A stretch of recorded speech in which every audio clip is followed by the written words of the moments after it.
chapter 11, I believe, Mr. Cranky's Great Idea. The next day, George's father came down to breakfast in a state of greater excitement than ever. "I've been awake all night thinking about it," he cried. "About what, Dad?" George asked him. "About your marvellous medicine, of course. We can't stop now, my boy. We must start making more of it at once. More and more and more." The giant saucepan had been completely emptied the day before because there had been so many sheep and pigs and cows and bullocks to be dosed. "But why do we need more, Dad?" George asked. "We've done all of our animals, and we've made Grandma feel as frisky as a ferret, even though she does have to sleep in the barn." "My dear boy," cried Mr. Killiecranky, "we need barrels and barrels of it, tons and tons. Then we will sell it to every farmer in the world so that all of them have giant animals. We will build a marvellous medicine factory and sell the stuff in the bottles at £5 a time. We will become rich, and you will become famous." "But wait a minute, Dad," George said. "There's no waiting," cried Mr. Cranky, working himself up so much that he had to put butter in his coffee and milk on his toast. "Don't you understand what this tremendous invention of yours is going to do to the world? Nobody will ever go hungry again." "Why won't they?" asked George. "Because one giant cow will give 50 buckets of milk a day," cried Mr. Cranky, waving his arms. "One giant chicken will make 100 fried chicken dinners, and one giant pig will give you 1,000 pork chops. It's tremendous, my dear boy. It's fantastic. It will change the world." "But wait a minute, Dad," George said again. "Don't keep saying wait a minute," shouted Mr. Cranky. "This isn't a minute to wait. There isn't a minute to wait. We must get cracking at once." "Do calm down, my dear," Mrs. Cranky said from the other end of the table, "and stop putting marmalade on your cornflakes." "The heck with my cornflakes," cried Mr. Cranky, leaping up from his chair. "Come on, George, let's get going. And the first thing we'll do is make sure one of those make one more saucepanful as a tester." Yeah, tongue-tied. "But, Dad," said little George, "the trouble is—" "There won't be any trouble, my boy," cried Mr. Cranky. "How can there be any possibility of any trouble? All you've got to do is put the same stuff into the saucepan as you did yesterday. I'm back. I'll write down each and every ingredient. That's how we'll get the magic recipe." "But, Dad," George said, "please listen to me." "Why don't you listen to him?" Mrs. Cranky said. "The boy's trying to tell you something." But Mr. Cranky was too excited to listen to anyone but himself. "And then," he cried, "when the new mixture is ready, we'll test it out on an old hen, just to make absolutely sure we've got it right. And after that, we'll shout hooray and build a giant factory." "But, Dad—" "Come on then, what is it you want to say?" "I can't possibly remember all of the hundreds of things I put into the saucepan to make the medicine," George said. "Of course you can, my dear boy," cried Mr. Cranky. "I'll help you. I'll jog your memory. You'll get it in the end, you see, if you don't. Now then, what was the very first thing you put in?" "I went up to the bathroom first," George said. "I used a lot of things in the bathroom, and on Mummy's dressing table." "Come on then," cried Mr. Killiecranky. "Up we go to the bathroom." When they got there, they found, of course, a whole lot of empty tubes and empty aerosols and empty bottles.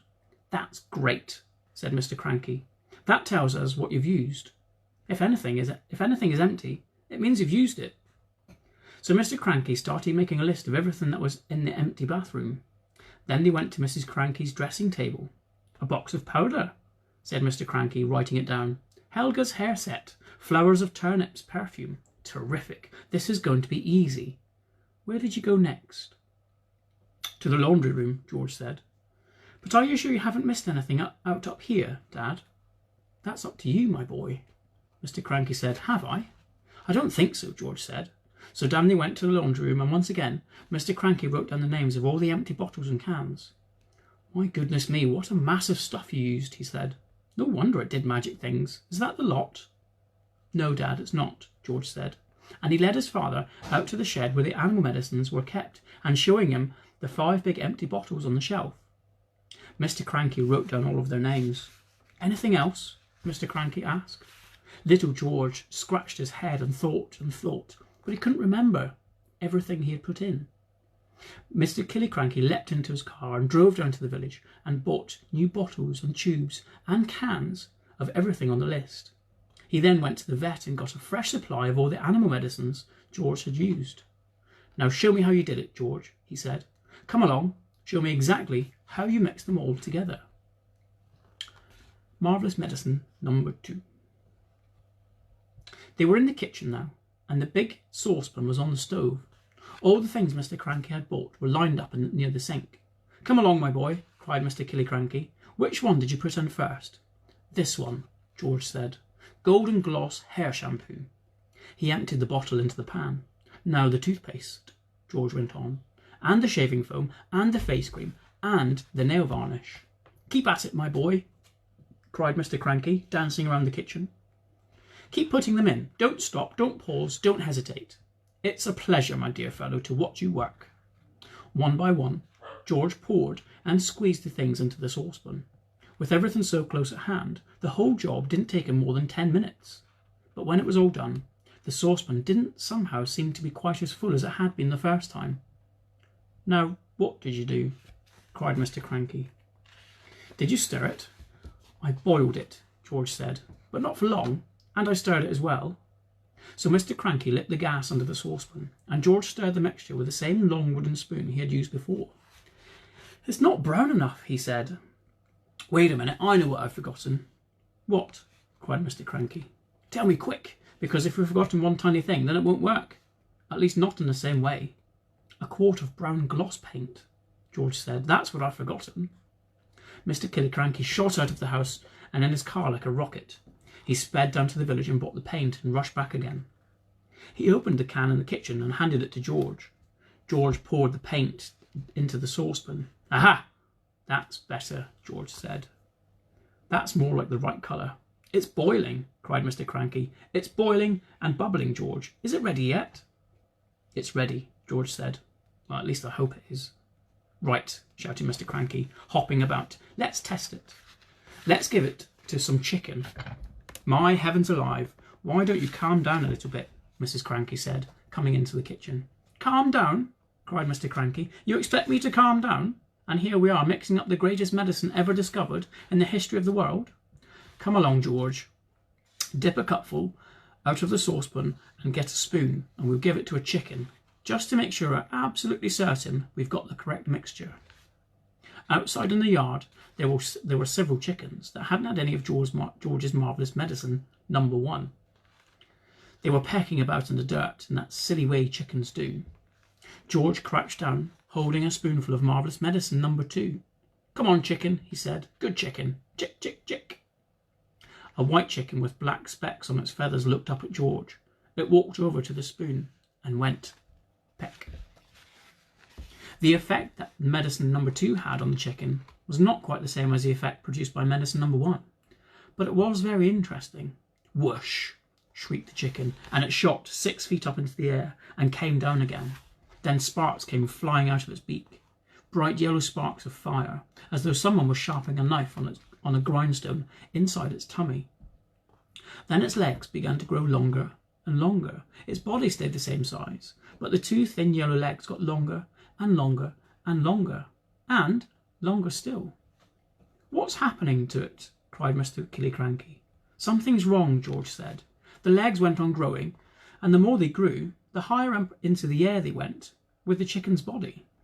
When the legs went about 15 feet long, they stopped growing. The chicken looked perfectly absurd with his long legs and his ordinary little body perched high on top. It was like a chicken, but on stilts." "Oh, my sainted aunts," cried Mr. Killiecranky. "We've got it wrong. This chicken's no good to anybody. It's all legs. No one wants chicken legs." "I must have left something out," George said. "I know you left something out," cried Mr. Cranky. "Think, boy, think. What was it that you left out?" "I've got it," said George. "What was it? Quick." "Flea powder for dogs," George said.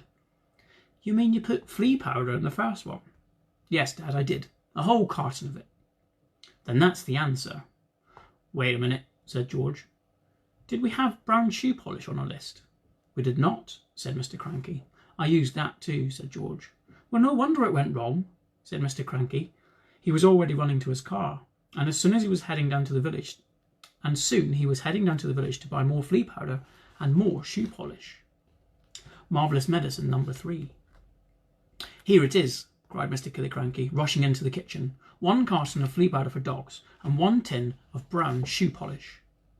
George poured the flea powder into the giant saucepan. Then he scooped the shoe polish out of its tin and added that as well. Stir up, George, shouted Mr. Cranky. Give it another boil. We've got it this time. I'll bet we've got it. After Marvellous medicine number 3 had been boiled and stirred, George took a cupful out of it and put it into the yard to try it on another chicken. Mr. Cranky ran after him, flapping his arms and hopping with excitement.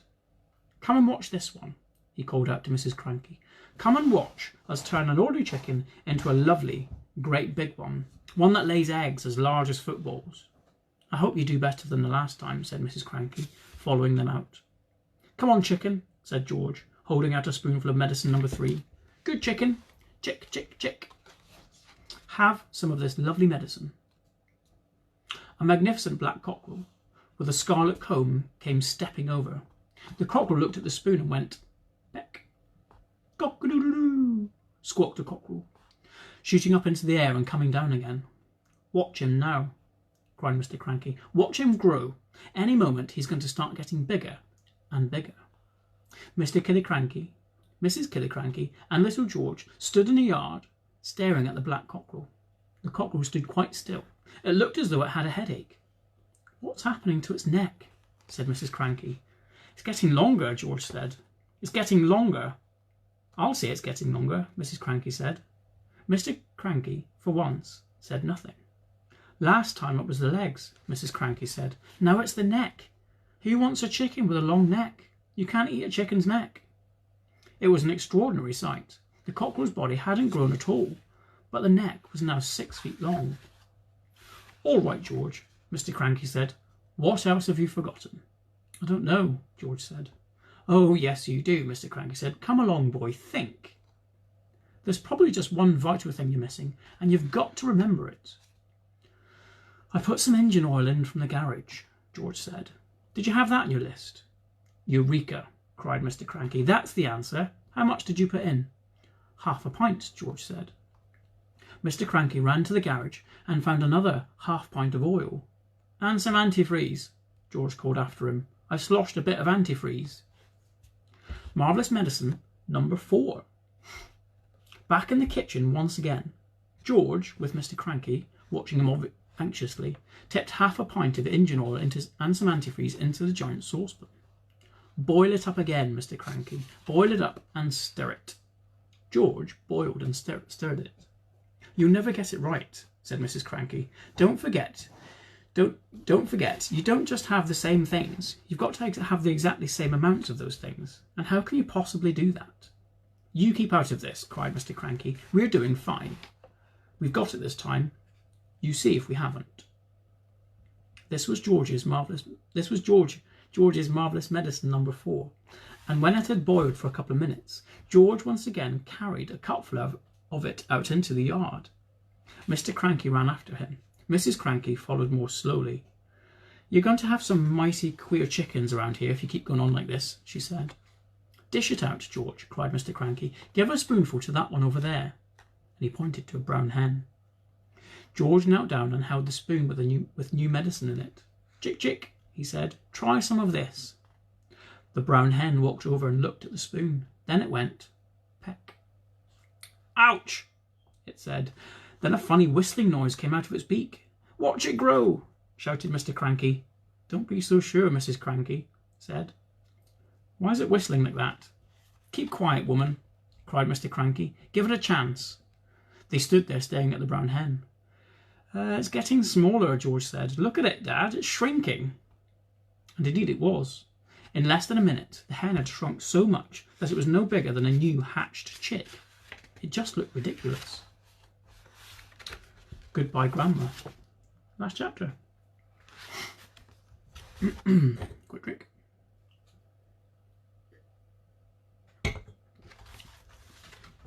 There's still something you've left out, Mr. Cranky said.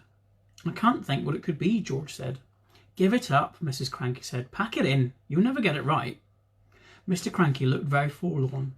George looked pretty fed up too.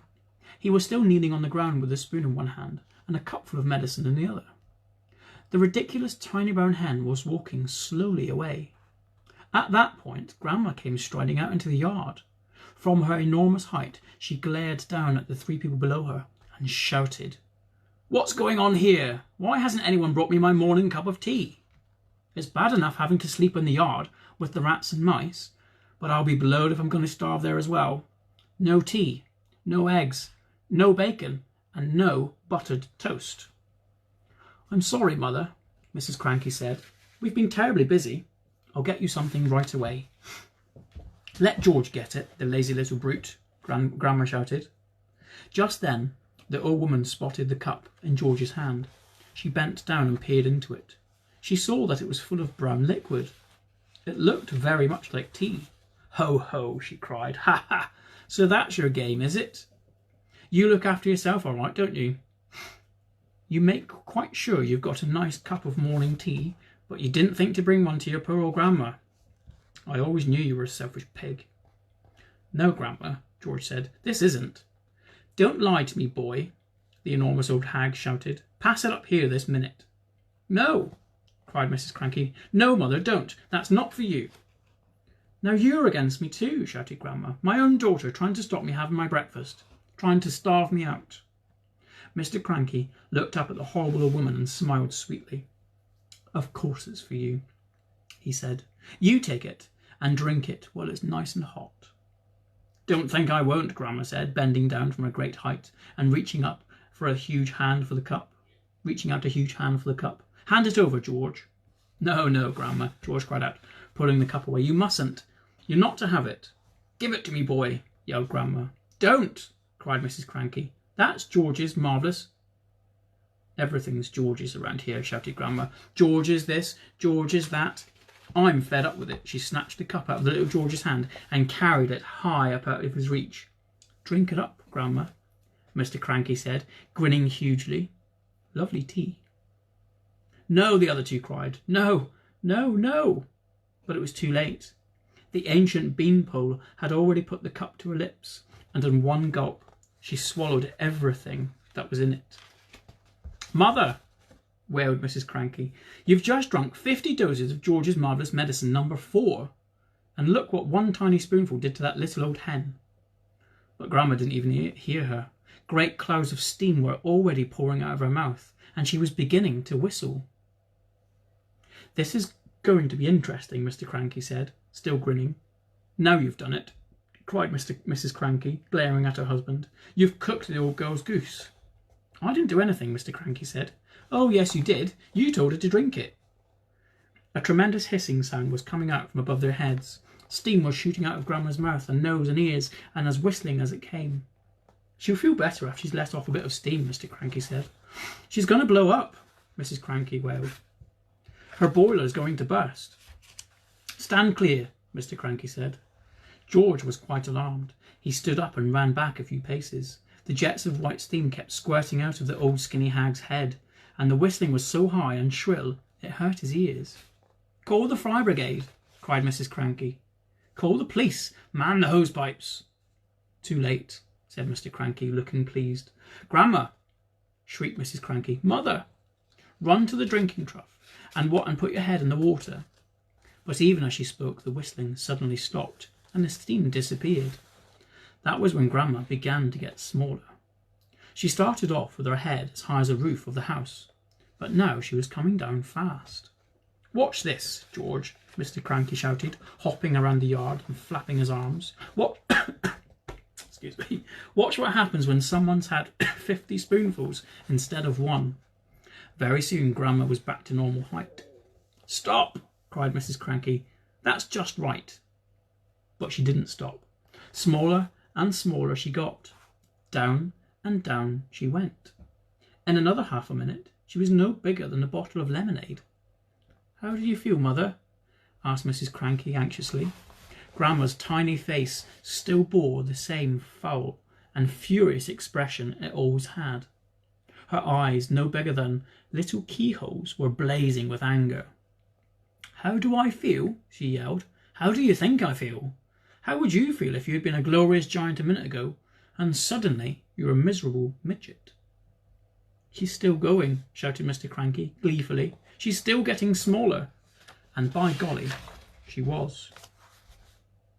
When she was no bigger than a cigarette, Mrs. Cranky made a grab for her. She held her in her hands and still cried, "How do I stop getting smaller still?" "You can't," said Mr. Cranky. "She's had 50 times the right amount. I must stop her," Mrs. Cranky wailed. "I can hardly see her as it is." "Catch hold of each end and pull," Mr. Cranky said. By then, Grandma was the size of a matchstick, and still shrinking fast. A moment later, she was no bigger than a pin, then a pumpkin seed, then... "Where is she?" cried Mrs. Cranky. "I've lost her." "Hooray!" said Mr. Cranky. "She's gone. She's disappeared completely," cried Mrs. Cranky. "Well, that's what happens when you're grumpy and bad-tempered," said Mr. Cranky. "Great medicine of yours, George." George didn't know what to think.